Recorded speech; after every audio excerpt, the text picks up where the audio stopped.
Welcome to the Contractor Success Forum. Today we're talking about qualifying for government set-aside contracts because we have our expert, Stephen Brown, with McDaniel Whitley Bonding and Insurance Company. And we also have our expert, Wade Carpenter, Carpenter and Company CPAs. And I am Rob Williams with IronGate Entrepreneurial Support Systems. So, Stephen and Wade, what is it about these set-aside contracts, and why is that so attractive for our guys? Well, from my standpoint, I do see people getting federal contracts, and a lot of times they don't know a lot of these things. So I'm hoping Stephen's going to enlighten a lot of people on these things, and maybe they can go down a different path. Lots of opportunity, I think, to be unique and stand aside, not be in the crowd if you can qualify and get into part of that, right? Or Stephen, what are we even talking about here? What are these set-aside contracts? Well, we had a show on federal contracting, getting into federal contracting. Specifically, how do you do it? How do you get started? And the great thing about getting into federal contracting is the Small Business Administration has been charged with helping people learn how to do government contracting, how to get signed up, the technical assistance to doing business with the federal government. And also in that episode, we talked about how the rules involving government contracting are all set up in the FAR Act, Federal Acquisitions Regulations. It's the rule book. And in the rule book, the FAR Act says that the Small Business Administration is charged with seeing that certain percentages of government contracting go to certain set-aside businesses. And you may be one of those set-asides. And if you are, you need to take advantage of this because the federal government, through all these set-aside programs, has benchmarked 33% of all their government contract, $50 plus billion with the B, 33% to go to small business and small business set-asides. So that's what I thought I'd talk about a little bit today, is tell you guys about what those set-asides are and what the qualifications are. And any questions, just let me know. No, I think that's great. I know Wade and I in our programs and our Profit First and our pumpkin planning, we always talk about how you can be unique and how you can set yourself aside to be different than everybody. So this gets you in a little bit smaller pool. So you're not just in there with everybody else bidding it. If you can narrow the number of bidders and the job scope, that theoretically should hopefully improve your margins and your jobs. And if you can get some of these jobs that land inside your expertise, your area of expertise, boy, that's something else. Stephen, I am kind of wondering, one of my first thoughts is also, do people see what these qualifications are? Do they try to target their company to fall within those guidelines as well? Or is it just something that you see where you are and you just match it? Well, let me tell you about the different designations, because sometimes you can have a lot of different designations all in one. And then you're even more valuable to the federal government and to another contractor that wants to use you as a sub and needs your certification in those small business standards. Would that help? You got it, man. Helps Okay. a lot. Let's do it. All right. Let's start quickly just explaining about the number one thing is we talked about getting set up on SAM. Rob, you were confused. I love my Sam's card. They got these foot-long hot dogs there. That's Costco. SAM.gov. That is how you put your information in there. And then the NAICS code. So if you're like a heavy horizontal contractor doing, pipe work and so forth, the NAICS code is 237990. Okay. So that's what you do. So don't go in there and find 80 different NAS codes. Put exactly what you do best, because that's going to track you. That's how the government contractors track you. That's how the other contractors that need you as a sub track you. Put in what you do. That's my best advice. Okay, so you'd get that done. And once you put your NAICS code in, like general contractor code, then it tells you what your small business is and if you qualify. They take your sales over the prior 3 years, for example, $34 million.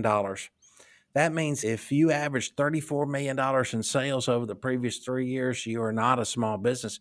But if you didn't, you are a small business. So that's number one. You qualify as a small business. Then the other subcategories are, because 10% of the work is set aside for small business and small disadvantaged business. So, small disadvantaged business means that 51% of the company is owned or controlled by one or more disadvantaged person, and that person must be socially and economically disadvantaged. Again, there's a way that you click on a link to see if you are socially and economically disadvantaged.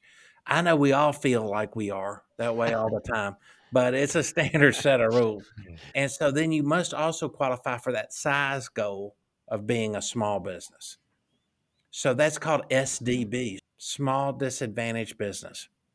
So that's number one. And that doesn't just mean you're broke, right? That's maybe your situation in life or some situation. That Yeah, doesn't mean that you have no money. makes it more likely for you to be disadvantaged.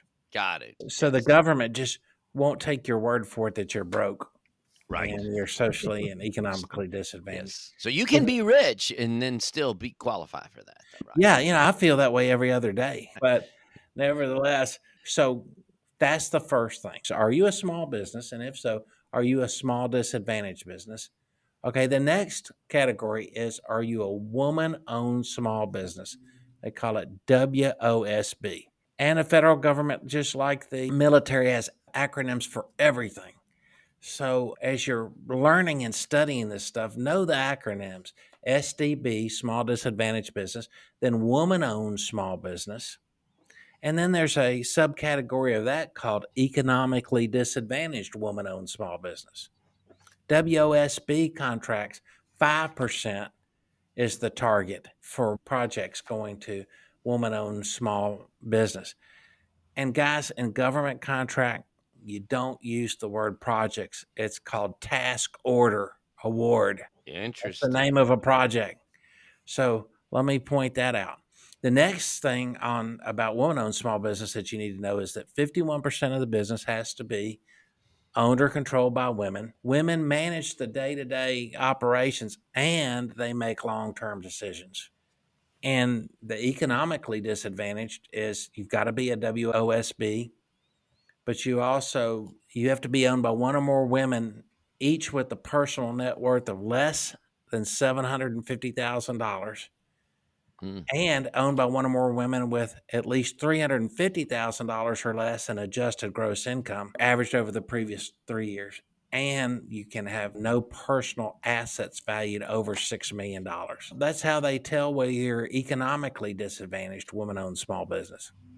That's disadvantage if you don't have any assets over $6 million. That's a pretty hard bar to cover there, isn't it? Well, it really is. And you say, well, guys, how do I get qualified for this?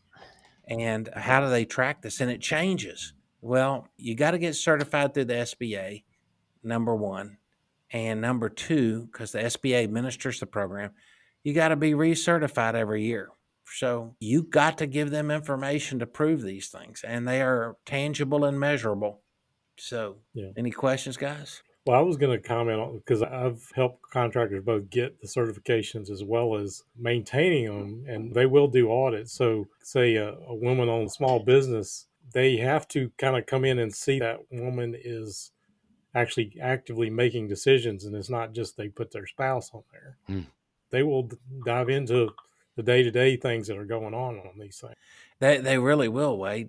And also, if your competitor contests a project by saying, hey, that woman-owned small business is not really owned and operated by a woman. It's owned and operated by someone else, a husband or another entity.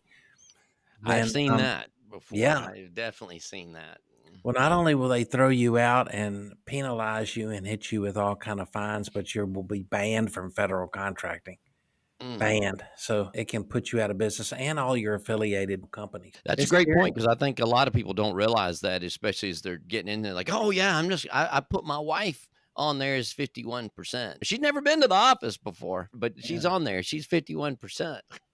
Well, I guarantee that wife is making long-term decisions about her husband, but they got to make long-term decisions about the business. And that's usually a wife that is just actively involved in day-to-day operations. And I've seen some successful situations like that. The Yeah. wife drives sales. The wife pushes for the projects. It just depends on the gifts that the wife has. But nevertheless, woman-owned small business is one category. Stephen, I just came from the world of asphalt, and there was the women of asphalt. It wasn't like a calendar. Not that they were actually very attractive women, but they were in the women of asphalt, and it was so interesting to see that. And I was wondering how They don't put out a calendar or they didn't. They should. They were cute. They were cute, but well, that's not important. What yeah, is no, important? that's They had that booth, and I was there, and I was like, I was thinking about them, and I actually gave them some cards to our podcast here. So we probably have some of them listening today. So I mean, welcome, which, women of well, asphalt. hey, yeah, I in which certainly case didn't. you just turned all that group off. So No, No, I certainly didn't mean to sound sexist when I said a no, calendar, but it does sound like title of a calendar. These women are serious about owning and operating and running their business, they were. and women are not historically the prevalent contractors doing government work. So this is just a set aside to help a woman-owned business get started and get going. We So should probably have some of them on our show actually too. So if you're listening and you want to be on our show, Women of Asphalt, or something else, give us a call, contact us. Maybe we can have yeah, you as a guest. and women, don't be mad at us. We're men, we're idiots. So we got three men. So Well, if anybody's very serious about anything, they're not listening to our show anyway. Larry, Moe, and Curly here. We're on the entertainment scale here. But well, not that we don't have valuable information. well, you've got a good point. Okay, so women-owned small business is another category. The next one, so we again, service disabled business (SDB), woman-owned small business (WOSB), economically disadvantaged woman-owned small business (EDWOSB). So I'm gonna keep trying to imprint these acronyms into And your we're head. going to have these in our show notes too. All right, Yeah. veteran-owned small business is next. So the subcategory of veteran-owned small business (VOSB) is service disabled veteran-owned small business. Service disabled. So if you're a veteran-owned business to qualify, you've got to be at least 51% owned or controlled by a service disabled veteran. This is administered through the VA, not the SBA. But what's interesting, in 2023, it's going to move to the SBA. So there's just a point. But veteran-owned small businesses, 51% or more owned by a service-disabled veteran. One or more service-disabled veteran is in charge of day-to-day operations and long-term decisions. And you must have a service-connected disability to be a service-disabled veteran. Mhm. So 3% of that work is set aside for veteran-owned business and service disabled veteran-owned small business. So really just being veteran-owned doesn't really get you the set aside as much as the service disabled veteran-owned Yeah. small business. I've had contractors that you wouldn't think they were qualified, but they may have something like some hearing loss or something that really doesn't affect them. And a lot of times they will qualify for things like that. So I mean, I have seen situations where you wouldn't think somebody would qualify. Well, people that have gone through Iraq and Afghanistan, they may qualify and they may not know it.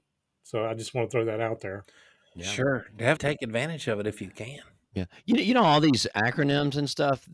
I was going through our webpage the other day, contractorsuccessforum.com, and the transcript of this, it's probably not on your iPhone, but the transcript of this is on the website. So if you're listening in your truck, which most of our listeners probably are, you can go and get that information right there, contractorsuccessforum.com. Go to the episode and get all this stuff in writing. So I know everybody's diligently taking notes and pulling over on the side of the road to write all this down. They don't have to. They can go to contractorsuccessforum.com and go to this episode and get that, or go to LinkedIn to the Contractor Success Forum and ask us these questions again. Okay. All right. Keep going, man. Okay, next one. 8A program. 8A. What does that mean? The Small Business Administration set it up, and it's listed as 8A program in the FAR regulations. So 8A program is a special, all right, this is a 9-year program. And basically they consider the first 5 years of that program as a learning program, and the next 4 years is going out and doing program. That doesn't mean as you're learning, you're not doing projects, but they are setting aside in the 8A program, like we did talked about earlier, Wade, $150,000 and less projects just to get you started, just to get you going. These are set aside in the 8O program. So everybody that's thinking about the racking the brains to try to think of what all 8As these are, this is not 8 different A's. This is Section 8A, right? Section 8A, Rob, Section excellent point. 8A. So I Excellent know point. all of our listeners are wondering because I started wondering what are the 8 different A's? They're not. It's Section Okay, 8A. again, SDB, small disadvantaged business, woman owned small business, WOSB, veteran owned business, service disabled veteran owned business, SDVOSB. And then there's the 8A contract, which 5% is the goal of government contracting to go to 8A contractors. That's a lot. Now, as you become an 8A contractor and you qualify, you also get a lot of technical assistance and education programs. There's 8A directors in every region, and they are in charge of your training and to make sure you get these projects. So, talk about learning how to do business the government way. Becoming an 8A contractor is invaluable. And I've had so many contractors graduate from the 8A program, and it was a huge stepping stone in their growth. So the 8A program, in order to qualify, you have to be a small disadvantaged business, 51% or more of your company owned or controlled by a small disadvantaged business. And then you've got to have one or more small disadvantaged business owner do day-to-day operations and make long-term decisions. We talked about that. And you have to have a personal net worth of $750,000 or less, adjusted gross income of $350,000 or less, and assets of $6 million or less, just like the economically disadvantaged woman-owned small business. You also have to be able to demonstrate good character and demonstrate potential in business of at least 2 years. So you've been in business at least 2 years. You've shown that you know your business, you're good character, you pay your bills more or less on time, and you finish projects. Then the 8A program is for you.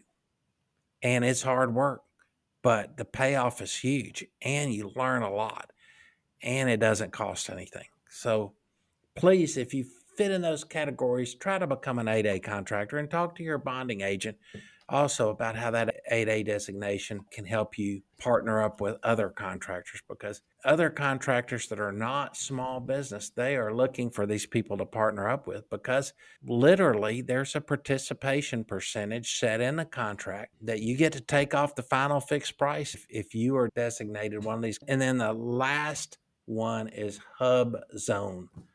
Hub like hubcap, Yeah. HUBZone. And guys, that stands for historically underutilized business zones, HUBZone. I've actually done some of those projects before. Well, Yes. you are it's you are either located in a hub zone, Rob. You Yes. know, your business is physically located in a hub zone, and 10% of all contracting business is being set aside for these hub zone contractors. 10%. That's huge, Yep. I think guys. you get 2 different ways because I think we had 2 like, one, we were in the poorest county in Mississippi, my one business was, but then also the project, I believe, qualified. I think that was still HUBZone because the project was there. Doesn't that work too, or is that Yeah, there is a map that you can Google and look up hub zone. You can see if where you live is in a hub zone. And the hub zones are set usually for economically disadvantaged part of the state that the governor sets up as a Mhm. hub zone. So you're going to see a lot of hub zones in there, guys. And it changes every Yeah, our Mississippi property, we'd go up and down. I think we were right on the barriers. Oh god, this year we were not in that percentage of the employment. We had to look in that. We'd be like a few dollars above whatever that number was or below it as it was yeah. like, "Oh, man." Yeah, I have a customer that's right on the Tennessee Mississippi line, and they're physically in Mississippi. But if they were just literally a few hundred yards above the line, they would be in the hub zone for federal contracting. It's sad but true. But So what makes it HUBZone? I told you how to look up to see if you're HUBZone. 51% of your business has to be owned and operated by a U.S. citizen, of course. And then your primary office, your head location, has to be physically located in a HUBZone. Mm. And last but not least, 35% of your employees have to live in the HUBZone. So those are the three criteria. So it's just not a matter of bouncing around and moving your physical office into a HUBZone. There's that employee qualification too. So guys, HUBZone's huge. Yep. I know, Stephen, you were talking about before, people are looking for contractors right now to partner with. And I'm just starting to see some of these, like from that infrastructure bill that passed here at the Atlanta airport. They're giving out some of those contracts, and they are begging people to work with them on these projects. And I hate to say it, but not all federal contracts are profitable. You still have to bid them, but this stuff is like, I hate to say stupid profits, but there are Right. some great profits to be made in the right type of industry. So I think this has been great. Good. I had a customer with a project out of state, and low bidder was 5% less than them, but they were awarded it because they were HUBZone and they had a 10% price preference. It's real. It's huge for federal contracting. So I'd like to urge our listeners, if you're not doing federal contracting work, to just look into it. Just learn a little bit about it. And as you do it, it's incredible. It's a step-by-step process of learning. And the fundamentals are easy to get into federal contracting, but mastering it is an art form, just like construction accounting and construction business coaching, huh? That's right, man. Yeah. And bonding. Yeah. So last point I was going to make too was we were talking about a lot of these contracts require certified payroll. And we did an episode earlier, I don't know, 6 months ago or so on certified payroll. I didn't know if you wanted to comment on that part too. Yeah, as a small business, if you're doing projects under $50 million, generally they don't mandate that you have an approved certified job cost program in place. But you're not going to go very far if you're not. And if you do have that job cost accounting system in place, you are going to be, especially in something like a multiple award task order contract, a MATOC, then you're going to be better received because they know that you're professional enough to get them that information that they have to have. That's awesome. Great tips for our listeners and our contractors. More and more wonderful ways for our contractors to be successful on the Contractor Success Forum. That's what More we're all profit. about, guys. That's right. Building our profits and building our businesses and becoming more successful and profitable. All right, guys. Well, thanks a lot again. Anything else we got to add on this great government contracting set aside contract show? No. All right. Thanks a lot, guys. And this has been the Contractor Success Forum. There are a lot of acronyms, so don't forget on this one in particular that we do have, if you're on like iPhone or something like that, you can go to contractorsuccessforum.com and see the whole transcript on these episodes. Go to LinkedIn and look up the Contractor Success Forum and ask us questions about that. So we're excited about that. So thanks a lot for joining the Contractor Success Forum today, and we'll see you on the next episode.